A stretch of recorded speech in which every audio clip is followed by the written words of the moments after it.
This podcast is sponsored by Memon Global. The Memonizer bottle is used for the renaturation of drinking water. The natural energetic structure comparable with fresh spring water is restored. It develops its effective field within the bottle. This makes it ideal for work or sport. Bottle is BPA free. They have many other products within the water range, for example, a Memonizer carafe that can be stored in the fridge. They also have the Memonizer water to optimise the entire water supply coming into your home. Your benefits are renaturalised water quality, tangible, fresher, softer, more skin-friendly water. The enjoyment of drinking water boosts energy and supports vitality. Helps stimulate your metabolism to flush out toxins and harmful substances. If you would like more information on this product, please do click the link below. Hello and welcome to the Love, Peace, Truth, Karma podcast. I'm your host, Leanne Brown.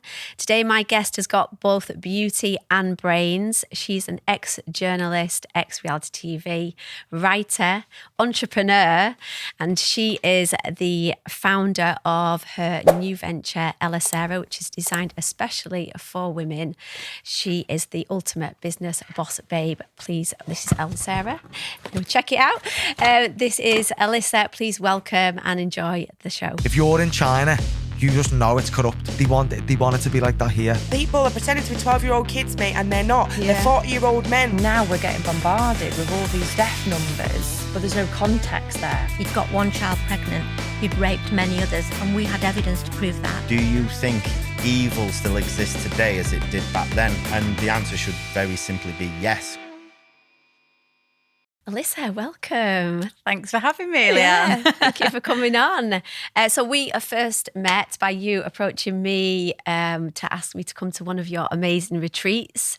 You're not doing the retreats anymore. No, I've put it on the back burner, and that's purely because COVID kind of kiboshed that business. You know, I couldn't run any retreats where you had to all get together and because of the COVID restrictions and stuff. So, yeah, I mean, it's something that I absolutely loved. It was a real passion project. I loved kind of that interaction with the clients. I love being on retreats. That's why I set up the business. And I thought, well, this is, you know, it's not like a job if you love doing it. So that's why I set up the business. And but yeah, at the moment it's on the back burner. So yeah, it was an amazing. Well, I went to two of them, didn't I? And just everything about it. You know, the like you say, the interaction, the mindset courses, the food, which we will get to a bit later.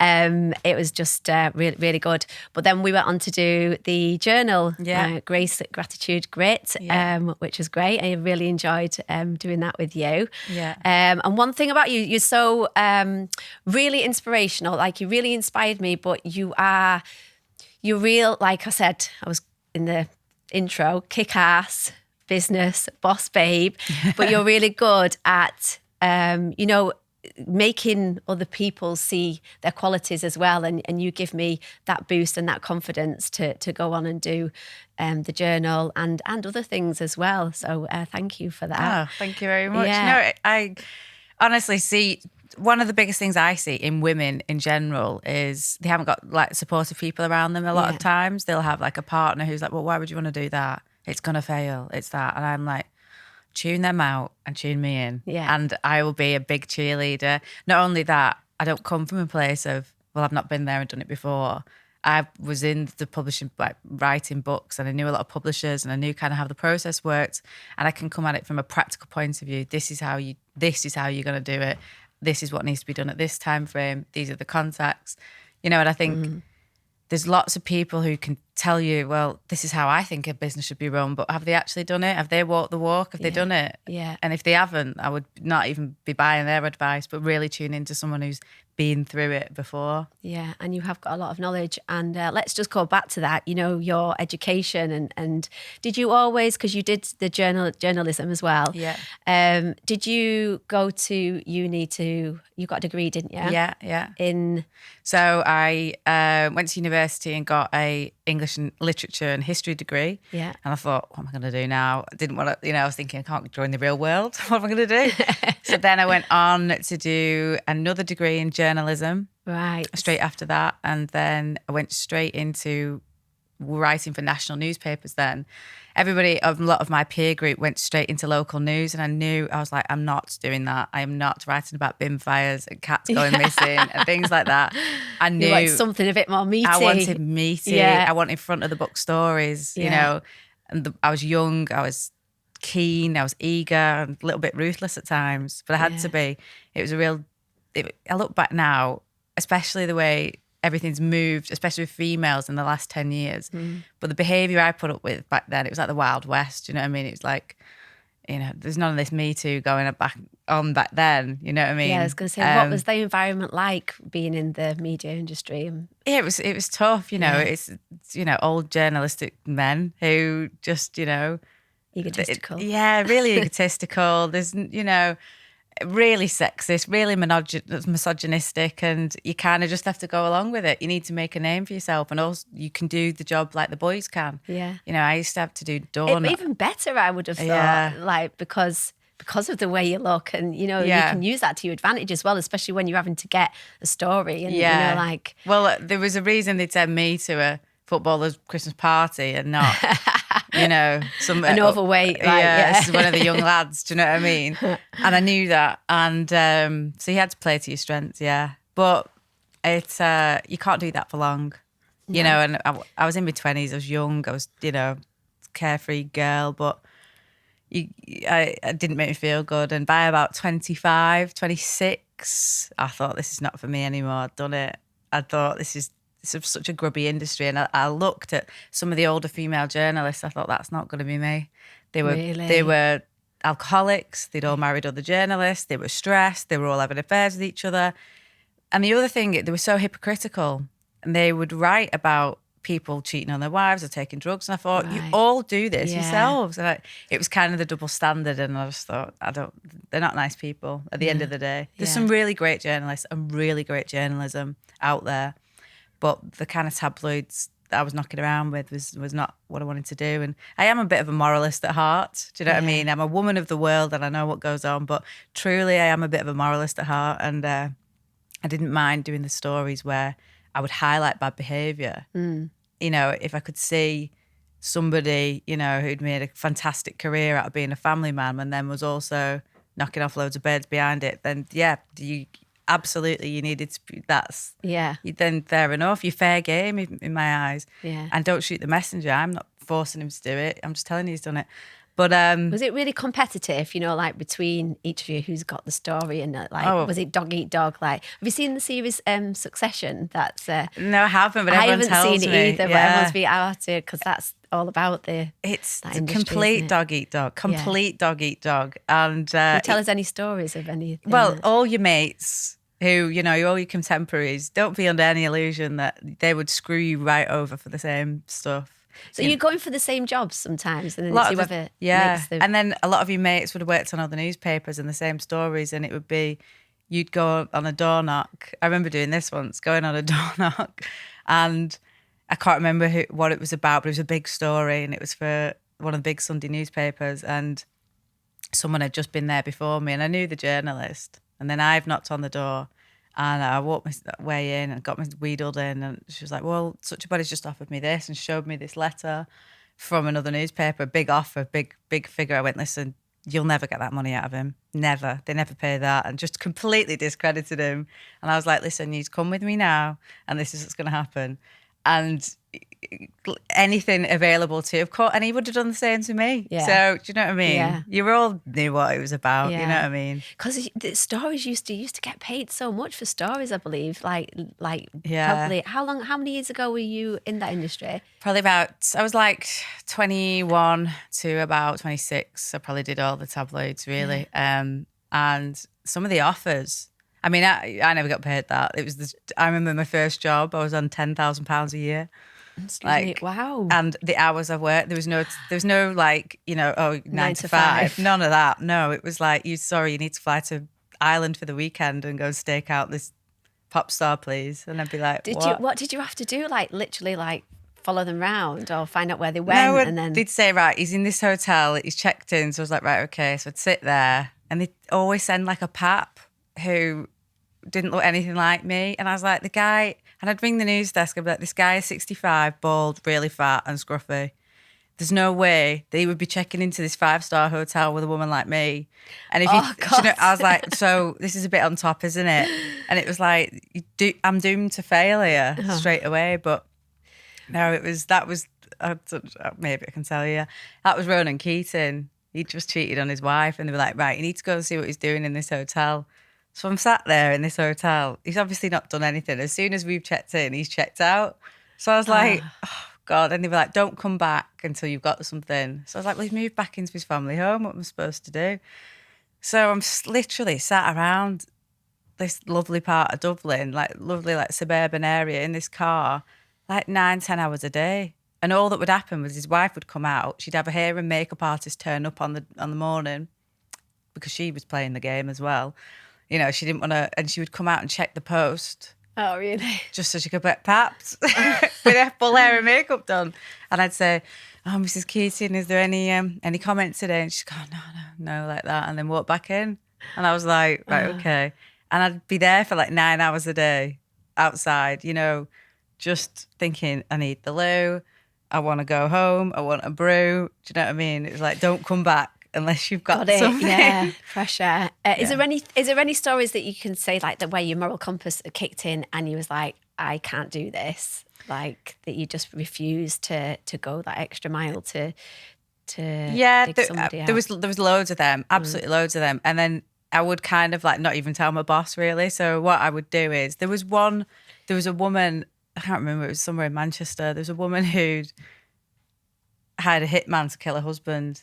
Really? Yeah. And the reason she'd done that is because he was cheating on her and she'd had enough and she hated him.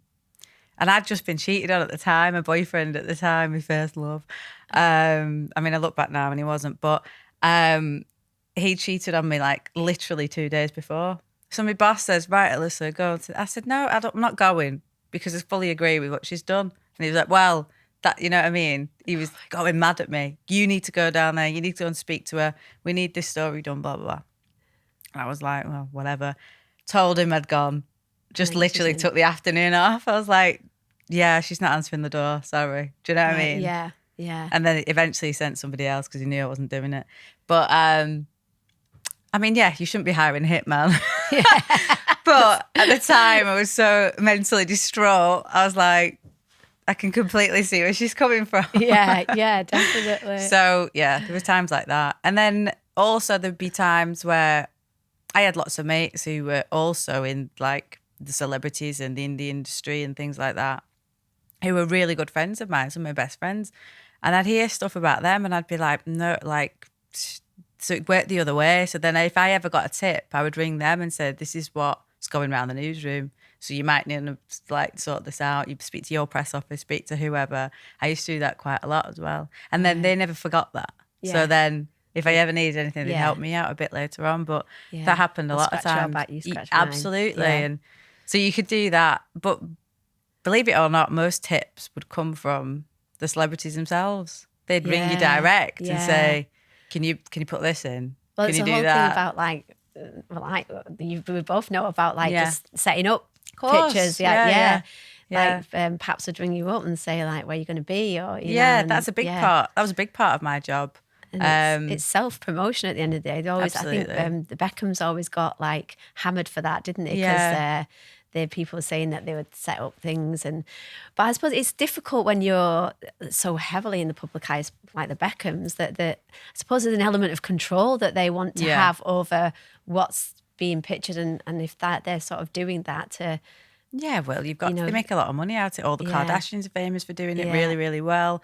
But then what annoys me is, you know, I'll see somebody off a soap or something and they'll sell their entire life to Hello magazine. I've had a baby, I've got engaged, I've done the wedding, I've done this.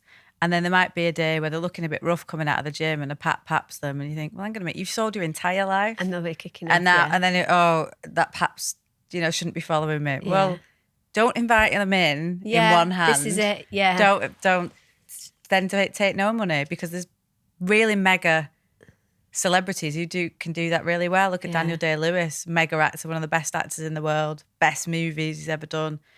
Did you ever see him printed in gossip magazines or in newspapers? No. No. Because he just doesn't engage in it.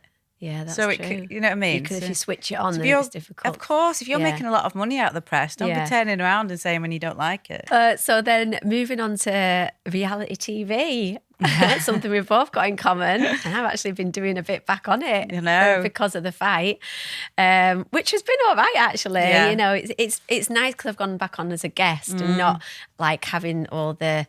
being involved in all the drama and the bitching and that, which is obviously why I left. And that's what we both know about so it's Desperate Scouse Wives. Yeah. Yeah. So how did you even get into that? Because that's kind of like being in journalism and then jumping onto the other side of the life, isn't it? Yeah, absolutely. So it was actually the reason why I did it. So first of all, they approached me and I thought, this is a great story. I'll expose how you get on a reality TV flight show. So I literally recorded every single meeting with every director. I was thinking, I'm not doing this show, but what I am going to do is expose the entire process of how you get on a reality show. It'd be a great story. Really good piece that would have been. Anyway, I get further and further along and something happened. I'd worked on one story and got drunk with a load of journalists and it was an absolute nightmare. And I'd ended up falling out with like quite a few of the news desks at the time who were like some of my biggest payers. Like, so I was like, oh my God. You need a job. Yeah. So my like annual wage has gone like halved and I've got this opportunity to do this. Was it decent money doing that? No, it wasn't. But Towie had just come out and you could see how much they were making and stuff like that. And I was thinking, okay, maybe I should try it. Yeah. You know, maybe it'd be good. Maybe it might be any good. I mean, I hated the title. I thought, well, I'm not Scouse. I'm not a wife. I'm not desperate either. So I thought, right, okay. But I went along with it and ended up on it. Did the season. It was as awful as I thought it would be, but I still did the story. At the end of it, I thought, we're not going to get season 2. So when I knew... What about the contracts? Because it's like... Yeah, I waited until the day we were out of contract and then that was it. I just did this expose on. This show was this show was as fake as our lashes. Yeah. And everyone said, was it scripted? People like the crew had left scripts in the house, which they shouldn't have done. I had all them. But listen, any journalist, like, it never leaves you, and it's a good story, and it was a good story. Yeah. So, it was good, and it was a bit of fun while it lasted, and met some nice friends on there, so it was all right. Yeah, So the manipulation that goes into the production it was just kind of. I mean, you will know better than anyone. You know, it was like. They'd keep you apart from certain cast members, you know, then it's, do you want another drink? And you know what I mean? It was like almost they'd wind you up a bit and then let rip, do you know what I mean, on camera. Can you say all this, but keep it for camera, please, keep it for camera. Yeah. But I can see if I was, you know, producing a reality show, I'd do exactly the same. You know, you want to get great TV out of it. Well, you've got to create some sort of drama, haven't you? But it is, it's just hard when you're in it. It is, and it's how much then, you know, you're willing to go to and how much of a villain you want to be portrayed as or how much control you want to give up. I mean... So what was your character like on there? Very much like myself, very direct, opinionated, real moralist at heart. I told you that guy had cheated on me and I was having none of it. I was like, nope, see you later. And they kind of played on that all the way through the series, like, will they, won't they get back together? But you could quite clear, like, that was it for me. I was like, no. And that was your boyfriend in real life? Yeah. And then real life. A lot it's of supposed to be reality. Yeah. But a lot of women resonated with that, and they were like, you know, really like that you're not even engaging with him, and you know what I mean. I was having none of it, and I was like the only one who had a job. Really, I was still a journalist. I was working journalist. He showed that quite a lot.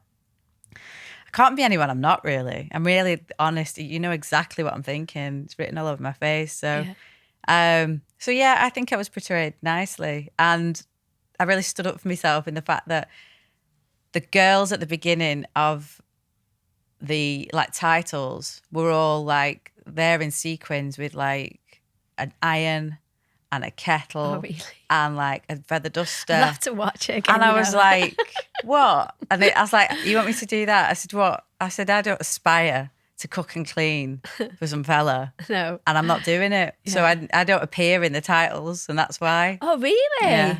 I didn't realise that. Yeah. That's crazy. But and you look back now and you think, well, that was really outdated. But that's why I didn't. But again, and that was a bit bold of me to be like that. But Yeah. There's one thing that I learned, well, obviously to grow thick skin, and the fact that no matter how you are and you think you're portrayed a certain way, they're always going to twist certain things and make you look a certain way, even though you feel like you're sticking to who you truly are. But I suppose it's what are you going to put up with? I mean, for you got to a point where it was taking a toll on every bit of your life. Consuming me, yeah. And you thought, this is what I'm getting out of this show is not actually worth it. Yeah.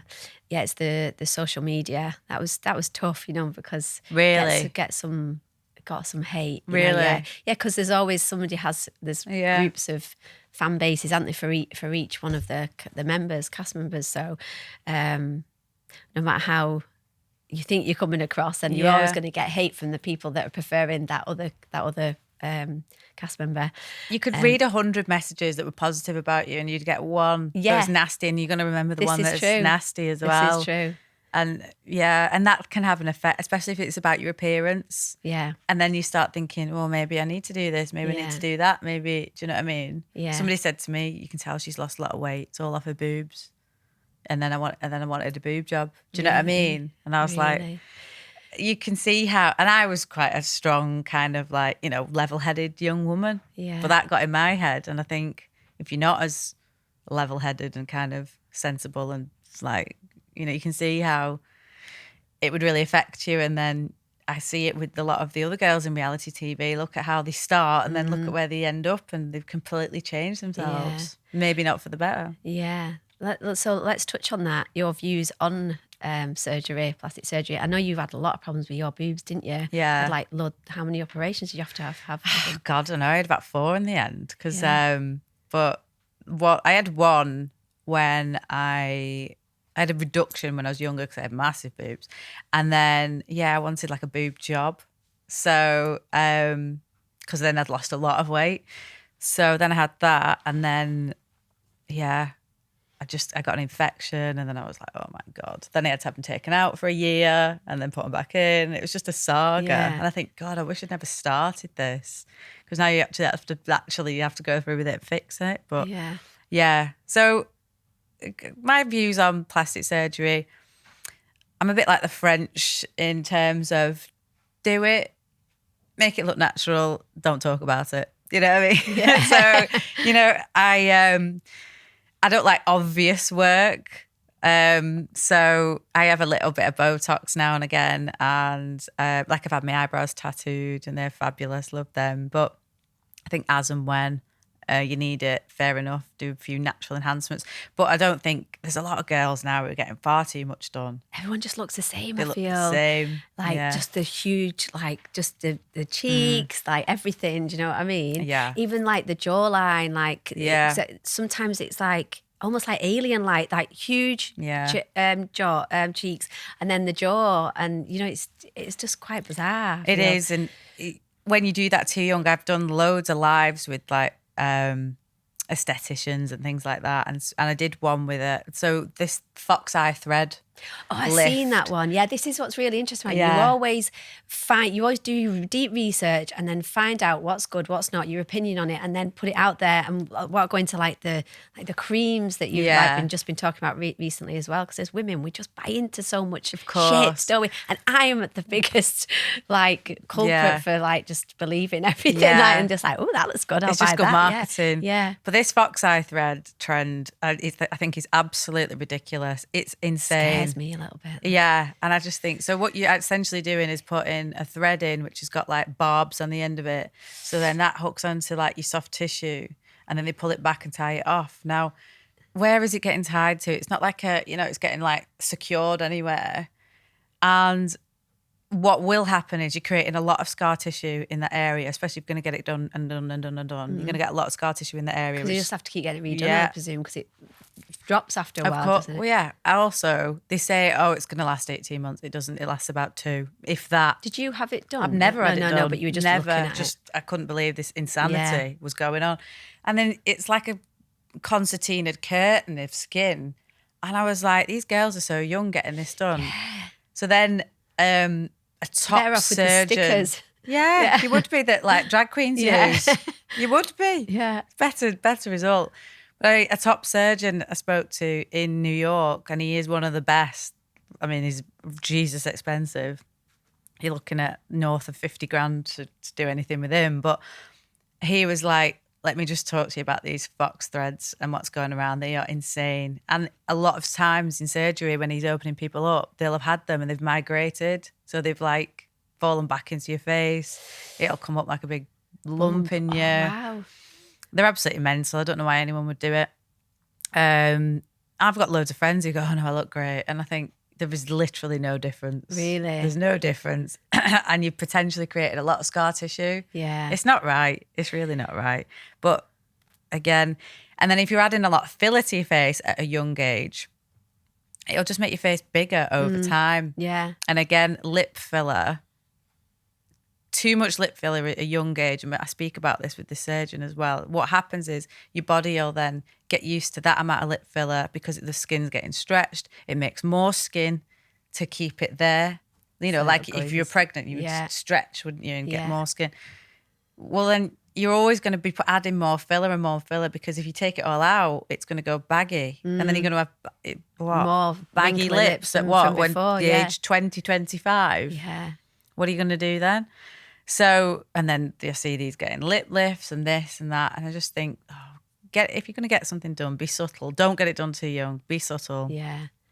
And just wait and go to someone good. Spend the money. Go to someone good.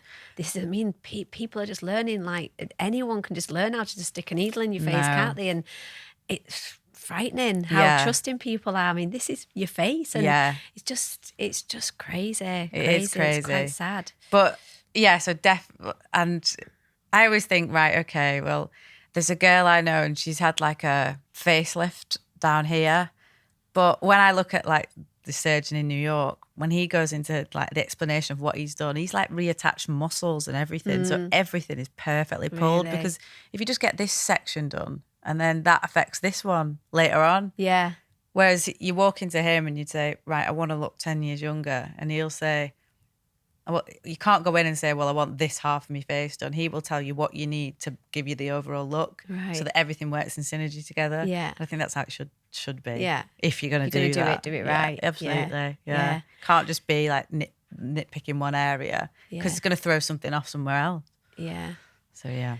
So your recent post about cellulite, because that's really interesting for people to know. And I've been duped many times with regards to buying cellulite creams and thinking it's going to cure it. And the Brazilian bum lift. And I actually got really good results from that. You know, it was a course of it and the radio frequency and on my stomach as well. And it did reduce it a little bit and definitely lift my bum. But it's temporary, do you know what I mean? But the best thing you can do is go to the gym, work out. You know what absolutely. I mean? But there is a lot of stuff out there that's faddy stuff. I was like seeing Khloe Kardashian the other day promoting something called like, I can't even remember what it was, absolute some nonsense.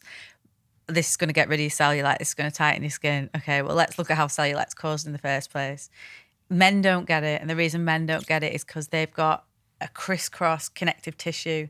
So that means when you've got fat cells, they're pulled evenly so that they don't get bumps. It's pulled like a fabric would be. It's pulled evenly. In a woman, they've got connective tissue that goes up and down, up and down. So when your fat cells get bigger, as you put on weight or have a baby or whatever, or you start losing collagen and elastin and your skin gets bigger, and those fat cells will increase and then the connective tissue will pull down and then you get a bump like that, and that's what causes the dimples in the skin. It's completely normal. Most women have it. Like if you get pregnant, it can exacerbate it because there's a hormone release called relaxin that then relaxes that connective tissue so that your skin can stretch.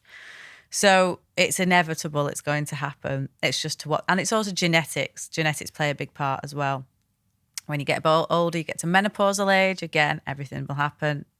Your estrogen will maybe increase, testosterone will maybe drop, and again, it can exacerbate that as well. But the thing to know is how to get rid of it if you don't like it. Now, there's nothing wrong with it, and most people will have it.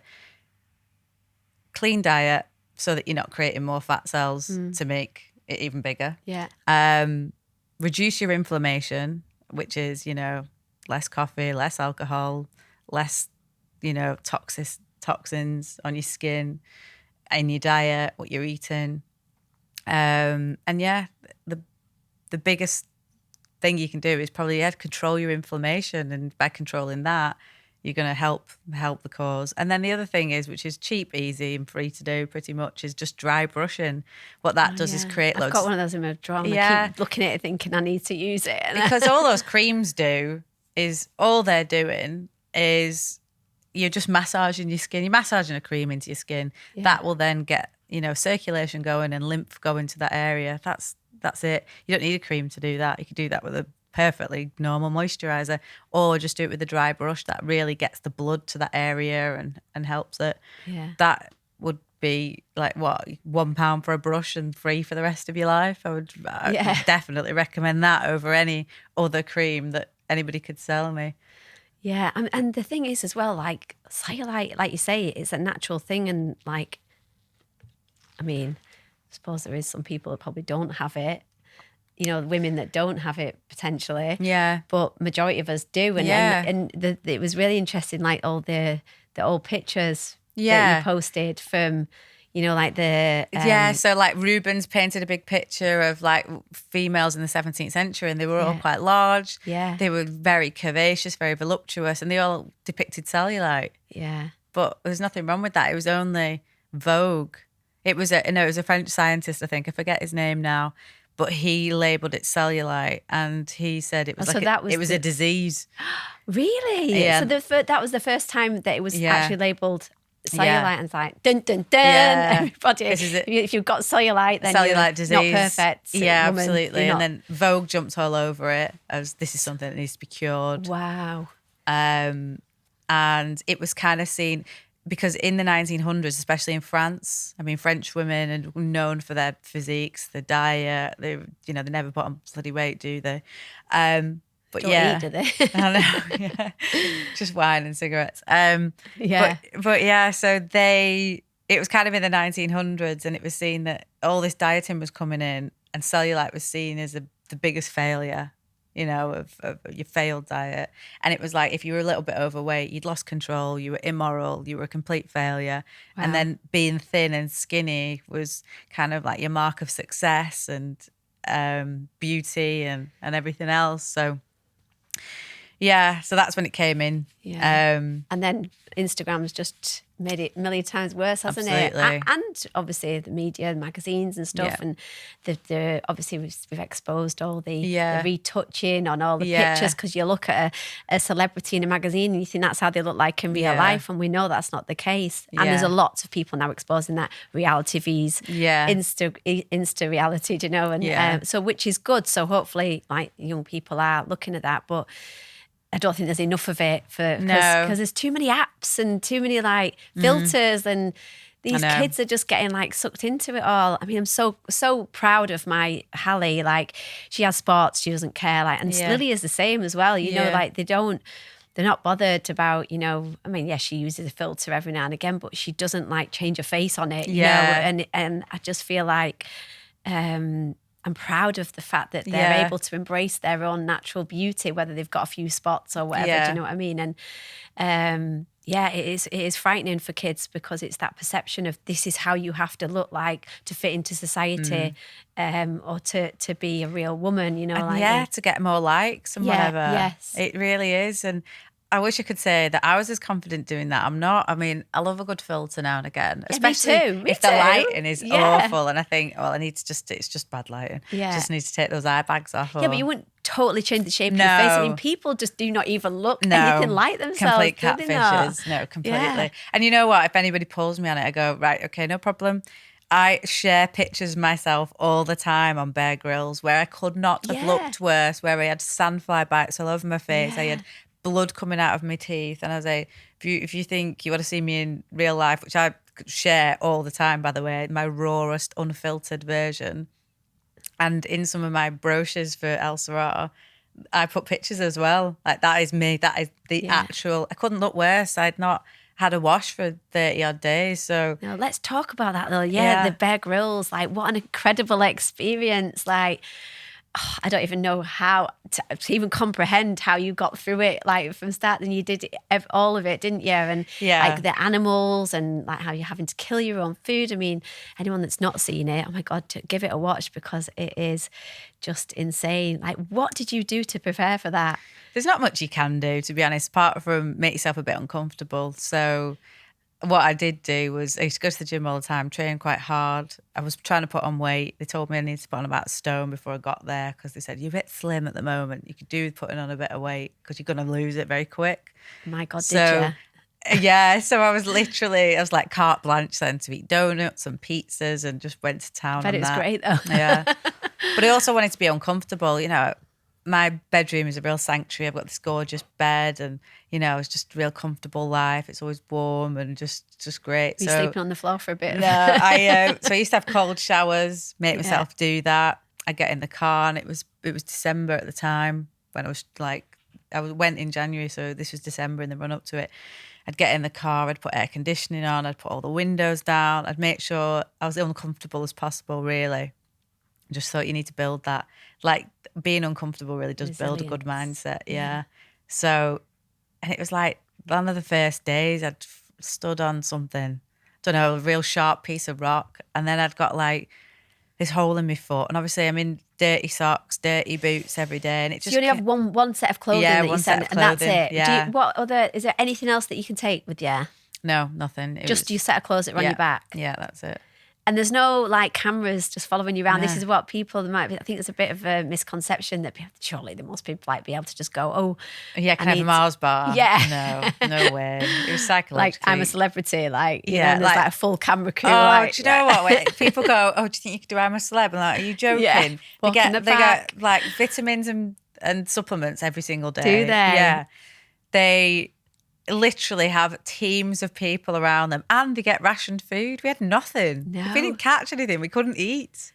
So you were drinking coconut water, coconut water. Which was making you shit yourself. Yeah. So 30, was there for 35 days and 30 days I had diarrhea, which was fab.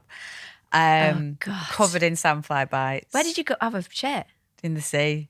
I said this to Bear. Which somebody said to him on the boat going over, like, Bear, do you shit in the woods? He went, no, in the sea. It's more hygienic. Oh, really? Yeah. It is, isn't it? Although I didn't really like that. I didn't like the sensation. Was there no natural spring anywhere? No. Well, only our water source, which I'm not going to go and get washed in there. So what was the water source? Was it like... It was just rainwater that I collected in a puddle. Like, can you imagine going to, like, a park one morning and seeing a puddle that had been filled with like rainwater and going, let's bottle that up, guys, and drink that. That's what we were doing. Wow. You could do that in a survival situation, definitely. But were you sick, like physically sick? No, I was never physically sick. Just had a bit of a bad tummy pretty much the whole time I was there, because the only thing that was available that you could probably eat was coconut. I mean, didn't have a lot of them, but I would probably make sure I'd had like half a coconut a day, and that. Obviously, you eat, honestly, I'm so sick. I was so sick of eating it and chewing coconut. But that would make you quite sick eating that all the time. Yeah. But because you had to kill an animal, didn't you? Yeah. So I didn't actually physically have to do it, but I stood there and watched it. And it was like fascinating and horrifying in equal measure. You know, I was like, I couldn't take my eyes off it, even though I'm watching this goat get killed and its throat slit and it's screaming for its life and it is kicking. And I was like, oh my God. But I couldn't stop watching it because I thought, listen, unless you're fully vegan, then this is the reality of what's happening. Yeah. You know, anything you pick up in Tesco, this is what's happening. Yeah. Because you had gone vegan, hadn't you, previously? I was vegan before I went on the island, but there's no way you could have been vegan there. You would never eat nothing, but... What else did you have to kill any other animals? Like there was iguanas, snakes, things like that. Didn't have the same kind of, you know, they didn't scream like that goat screamed, you know, and you think, that was quite harrowing actually. You've got 3 lads on its back and it is fighting for its life, and that it was horrible. But I mean, what can you do? That is the reality of, you know, the meat industry, and you know, that is it. Have you ate meat since Yeah, being in there? yeah, I have. I would have thought it would put you off for life. No, I know, but yeah, it is hard being vegan. I enjoyed it. I really did thrive on a vegan diet. I felt good. I had loads of energy. I was like slimmer than ever. My hair, nails, everything was popping. And but it is difficult. And then because I've been so busy recently, you know, I've got a flatmate now, and she'll just make me come home from work, and it's like, what have you made us? Brilliant. Okay, I'm just going to eat it. I don't really care anymore. Do you know what I mean? I wasn't in it for the ethics. And I think if you are in it for the ethics, then yeah, of course you'll stick to being vegan. But I wasn't in it for the ethics, although, you know, that was a byproduct of it. I was in it for kind of like the health benefits. And I do truly believe that even if you reduce your meat intake by like 50%, not fully, but you know, you have a couple of days off a week. And the fasting as well. Yeah, so much better for your health, so much better for the environment, so much better for the industry. Why wouldn't you do that? Yeah. It is good. Raw foods. Raw foods are good, yeah. Especially for like a week, I've done a raw food diet. That's good in the summer. And it forces you to be creative, because you think, oh, you can't cook anything over like 35 degrees or something. It was tough. You know, that was tough. It's like I couldn't even have crackers or anything, because that had been pre-cooked. Oh my God. Chickpeas, you know, couldn't cook them. So you'd have to soak them, and that forces you to be creative. So I couldn't do it for long, but... And that's one thing. The food was amazing on the retreats as well. So yeah. That was all like real vegan food, That was wasn't it? vegan, yeah. That was good. I mean, there's a couple of reasons why it was vegan. One, it's a lot more cost effective. And 2, I really believe in it. And you know what, as a good detox, any detox diet you see will always have the meat taken out of it pretty much. You know, it won't recommend coffee. So all these, you know, and it usually gets rid of meat as well in a detox diet. You know, when people go on juice diets or this or that. Well, why is that? Because every other time when you are eating it, you're toxin a lot of the time. It's full of antibiotics. It's full of whatever they've pumped up the animal with, hormones. So if you do want to detox, you need to take you off those things. So if you can kind of live your life like that, or at least 50% of the time, you know, let's not be evangelical about it, but at least 50% of the time, then you're going to be really, your health will be really... what should be fantastic. Yeah. Just quickly going back to I want to just mention about the Bear Grylls, about the dynamics of the relationships in the group, and how the money affected the, you know, that dynamic, and how it was like a bit of a, going back to the dog eat dog thing, wasn't it? As I found that really interesting. But you managed to get some money out of it, didn't you? Yeah. So I always said, like, if you want to see true human behaviour, starve people, dehydrate them, and then throw money into the mix, and you will see, you know, some of the best and the worst human behaviour. And then, I wasn't exemplary at times myself. There were times where I was frustrated. You know, a lot of it wasn't shown, thank God. But, you know, there were times where I'd be really arguing with people, and then you could see how selfish some people were, or really kind of like team players. And the money element, everyone's background got thrown into it, because you had, you know, somebody who's a member of the royal family claiming that they had no money. Fair enough, and everybody had their own reasons. Then you had Marco, who was kind of like really capable in terms of, he could go out and get all of the money if he wanted to on the island. He was, you know, there was lots of less capable people on the island, but he needed the money. He wasn't on a lot of money. He'd just come out of the Marines. He needed the money more than a lot of the other people there. It was really interesting to see what happened, and it was, you could tell who the capitalists were and who the socialists were. I would have said definitely, I'm a capitalist at heart. I really am. But I truly believe in kind of like filtering it down. So like, I'll work hard, and like my business now, I always think I really want to work hard and push on, but I want to create careers within my business and build everybody up in that business. And then everybody around them will do well as a result of that. And everyone will get better. And that's what I truly, truly believe. Yeah. Like the staff I employ, I want them to have a full-on fledged career underneath me, and as part of my business, they're my teammates, and I support them as much as I can. And, you know, and then as a byproduct of that, their families will then benefit from that as well. Do you know what I mean?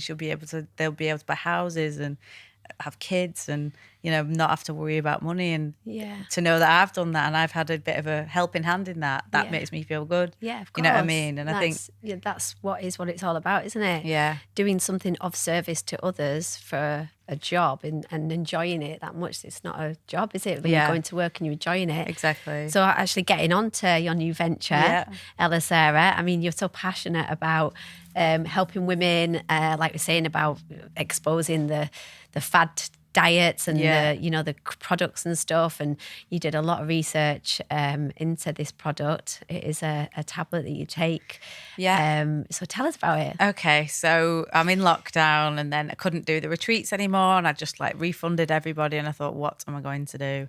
And I didn't really know, to be honest. And then I was sat there just every day, I'm watching, you know, stocks and shares going up for Boohoo, you know, and Amazon and everything. E-commerce was booming. Everyone sat at home, and I just thought, this is a lesson in business and in life. Never put all your eggs in one basket, and always have income streams that are across the board, because if one thing shuts, you still got income streams coming in. And that's a lesson to everybody. Do not have one big source of income stream, have many. That's the goal, isn't it? So, and all I could see was e-commerce is booming. I thought, why am I not in the e-commerce game? I should be, or I should have been. And that was it. So I thought, right, well, what could I do? And the only thing I knew was it needed to be small enough to go for a letterbox, and it needed to be marketing led, and it needed to be able to be, small enough that you could store it easy. And my background's in health. And it was one comment actually from one of my Life Lab clients, and she said, what would you recommend for libido? And I said, well, what's the issue? And she started talking to me about it. And there was always like kind of things that I would recommend, herbal ingredients that I would recommend that really, really worked for some of my Life Lab clients. And it just got me thinking, maybe this libido thing's a bit of an issue. And I started looking into it, and I started looking at Google data and pulling Google data. How many times a week, a month was this getting searched? Female libido. What can I do about low libido? Why was it causing sexless marriages? This was a big thing that nobody was talking about. And because it's women of a certain age it's happening to, and they're just a bit more shyer than younger girls who are quite more, you know, proactive in talking about their sexual health or being kind of like empowered and stuff in that way. You know, you wouldn't... I would have thought it would be the opposite. Do you think? Yeah. No. Like 40s, 50s, 60-year-old women talking about their sex lives? No way. They're not really. Right. Not really.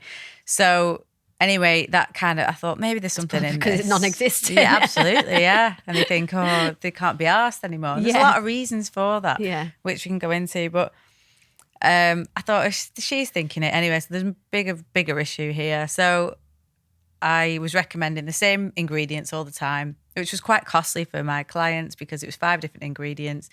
Probably cost you between £80 and £100 a month to have all those things in the dosage that I was telling you to take them in as well. I thought, no one's put it all together. No one even knows about it, this concoction, apart from me. So why not? So that's what I did. The way it looks is quite glamorous. I spoke to, I think it was about 45 to 50 different women when I was researching, because the one thing that I think people get wrong as well is it doesn't matter about what I want, and it doesn't matter what an advertising agency wants. It matters what your customer wants. So talk to your customers. People don't do enough market research. I knew the women that I knew that were going through menopause were fantastic women. They were glamorous. They were great. They wanted to feel young again. They didn't want to walk into Holland & Barrett and buy something with purple flowers on and feel like they were going to get a cardigan on and die. And I was like, that's not the women I know. The women I know are buying Chanel. They're buying expensive perfumes to make themselves feel good. They spend a bit more on their makeup. Well, why not bring that experience to their health products as well? So that's kind of how. So everything you see in the product is kind of based on nothing to do with health. I didn't look at one thing.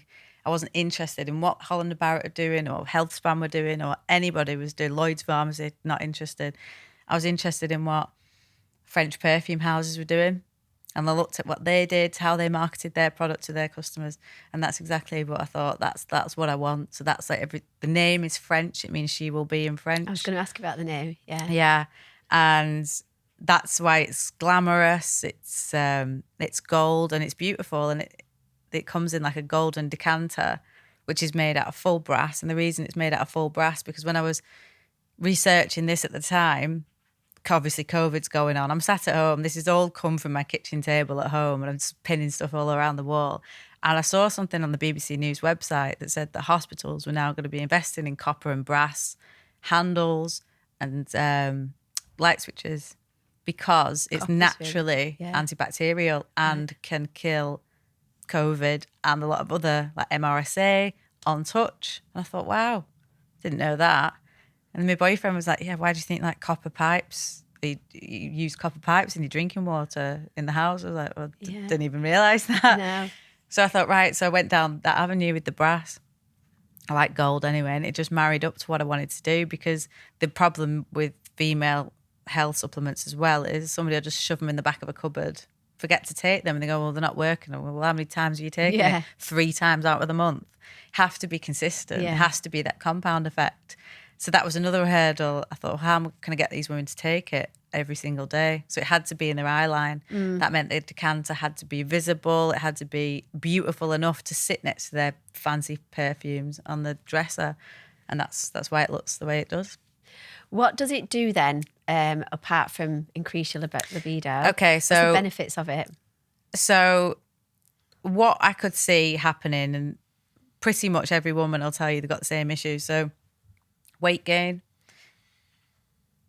they'll get brain fog, they get anxiety, libido will drop, they get hair loss, all these things. Yeah, menopausal issues. But also when all these things, doesn't matter kind of what it is, sleep deprivation or insomnia or whatever, are a result of a hormonal imbalance. So people are treating everything down here individually with whatever, antidepressants,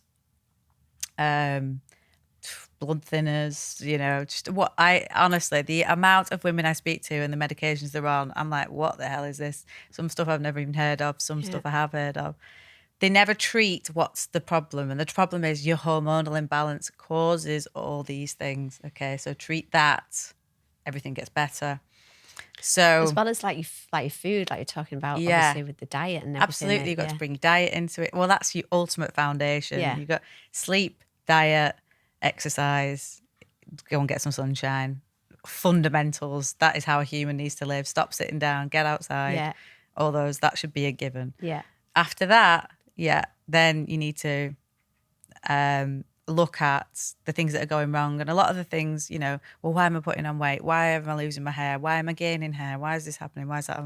Hormonal imbalance, your estrogen and your testosterone, progesterone are out of whack.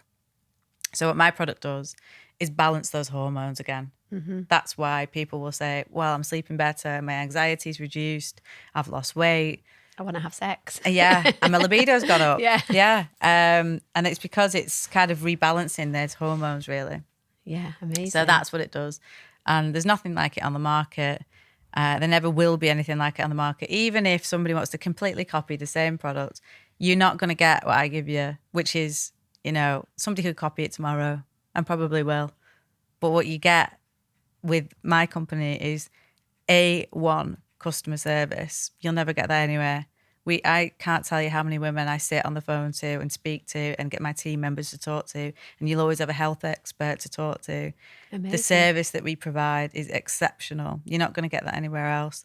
And the education we give you, why this is happening, and I honestly, truly believe, well, I turn down my product for a lot of people more than I would recommend it. People say, well, can I have this? Can I have that? And I'm like, oh, I'm not going to say you should have it. There's a lot of ladies who are on antidepressants. That's why they've got a low libido in the first place. It completely kiboshes it. Right.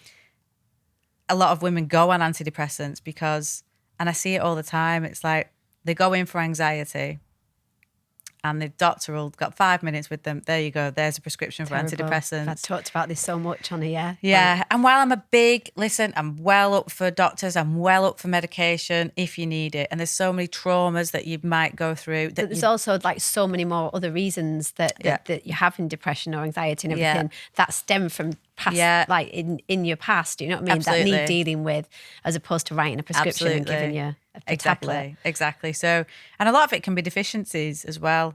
Omega-3 deficiencies can really ramp it up. Dietary life choices really ramp it up. Of course there are. So it's not my first port of call. It shouldn't be your first port of call. If you've tried everything else, then absolutely go for it. But if a lot of women haven't, they haven't tried anything. They just go and think, don't know what to do. A lot of it is the baby blues or like, again, your hormones have dropped and it does cause this.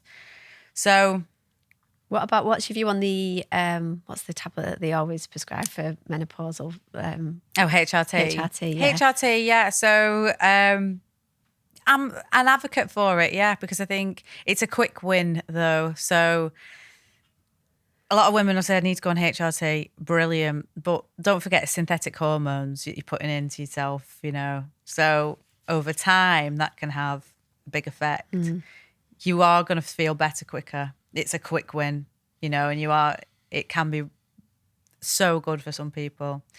Getting the balance right is very hard, and a lot of doctors still won't give it to people when they really need it as well. But getting that balance right is really, really hard. Loads of my customers say, I'm on HRT, can I take your products as well? And my across the board advice is go and speak to your medical practitioner. I don't know what you're on. I don't know your dosage. I don't know. And then they'll give me anything. I'm like, no. Listen, you go back and speak to them because, you know, I don't know if your dosage is right that you're on. Plus, there's so much HRT. You can get patches, you can get gels, you can get tablets, you can get this, you can get that. It's so wide and varied. It's not and every customer is completely different. Yeah. So it's not right for me to give one answer for the same of course person. So we say, go and speak to your own medical practitioner. They will have a whole history of everything. Yeah. We have loads of women, though, that are on HRT and my product. Yeah. And then we have some that are on no HRT and just take my product. But yeah, I mean... So my product helps female hormonal balance. So, I mean, that's everyone from who might have PCOS. PCOS, we get amazing results with. What's that one? Polycystic ovary syndrome. Oh, right, okay. Yeah. So women who've got that and girls who've got that, we get really good results from. And then... So you can have that at a younger age Oh, as well, yeah, of course you can. Yeah, I just fire my marketing at a little bit older lady, 35 plus, basically. But... Of course, I've got loads of customers that are in their 20s as well who take it for other reasons, fertility reasons, for PCOS reasons, just for energy. Anxiety is the biggest one. Especially nowadays. Yeah. I mean, the CBD is great, but again, it's a lot of people don't know where to buy it or they're a bit scared of it or whatever. But we get really good results with anxiety, really good results. It really reduces anxiety. Yeah. Yeah. It just stops you. So what the adaptogens do, when you get anxiety, your cortisol levels go up.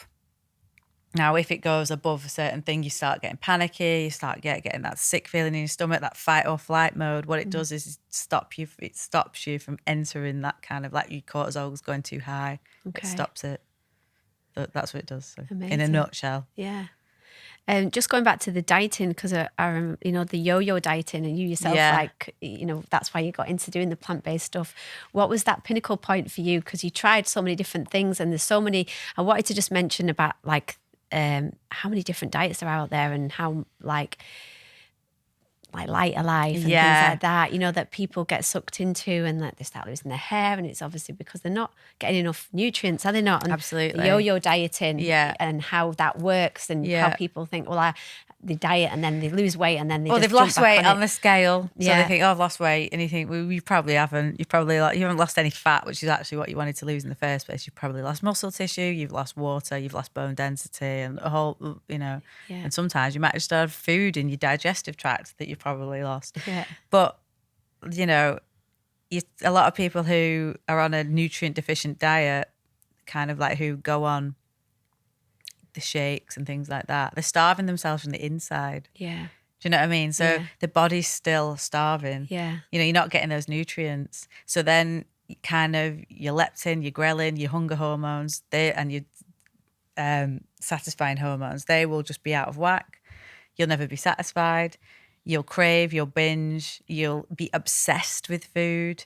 I've done it all. I've done every single thing you could imagine to lose weight. I was a right porker at one stage in my life. And that was one of the main reasons I kind of got into like health and nutrition. And, I used to think be all and end all was having abs.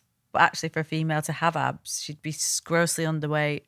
Well, a lot of females, unless you're genetically predisposed for that. But most females, you'd be grossly underweight. Your period would have stopped. And if your period is stopping because you've lost so much weight, that's not right. You know what I mean? You should be in full flow and working like in perfect cycle. It's not right. And relationships are a really important factor as well, because I remember you've talked about when you were in that relationship and that wasn't serving you, it was making you feel shit about yourself. And that's one thing that I feel like we allow so much as women to men to have influence over our confidence and the way we feel, and they put us down. And absolutely. And I look back now and think, he used to say, oh, you're a bit chubby, aren't you? A bit chubby. And I really resonated with what that radio presenter said this week, Steve Allen. He said about Tilly Ramsey and called her chubby. And I thought, do you know the psychology? She'll never forget that. No. I can tell you it was disgusting. Exactly where I was at what time, what I was wearing when somebody's called me fat.